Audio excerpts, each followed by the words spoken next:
Hello everyone! Ito na yung aking patatas na itinanim. Ayan, malalaki na sila.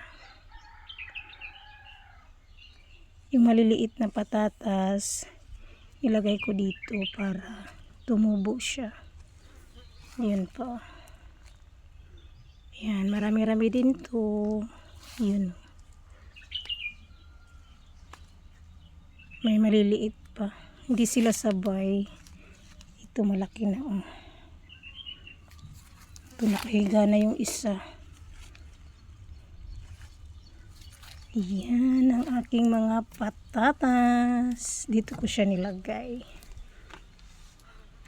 Ito pala yung aking mangga. Yan, tumubo na siya. Oh. Nilagyan ko nito para hindi siya maapakan.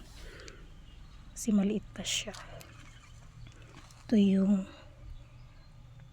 yung patatas na gagawing chips. Yellow yung laman nito. Yan. Ito maliit pa siya. May maha-harvest na naman tayo dito.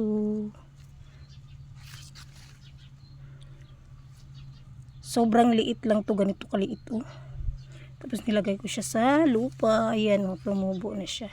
At ito pala yung aking garlic. Ahos. Ayan. Marami-rami din itong ahos. Nilagay ko siya sa gilid. Sa gilid ng patatas.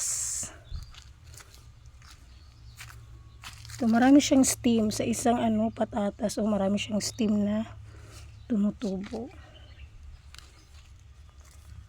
Yan pa. Dito muna tayo kasi malaki na to. Pero meron pa din siyang maliliit pa. Yan. Hindi sila sabay. Meron ding namamatay dito. Walang tumubo dito. Ayan yung aking lemongrass. Yan may ahos ako dito sa gilid. Straight yan. Lahat ng gilid meron siyang ahos. Yan ahos. May ahos pa dun, basta lahat yan. Ito lemongrass ko. Yan malabong na siya. Ito konti pa.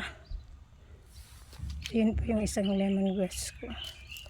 Ayan yung aking patatas na gagawing chips. Yellow yung laman. Yung dito, hindi masyadong tumubo. Maraming hindi tumubo. Yan. Yun doon, maraming tumubo. Yan lang ang aking mga patatas. Thank you for watching.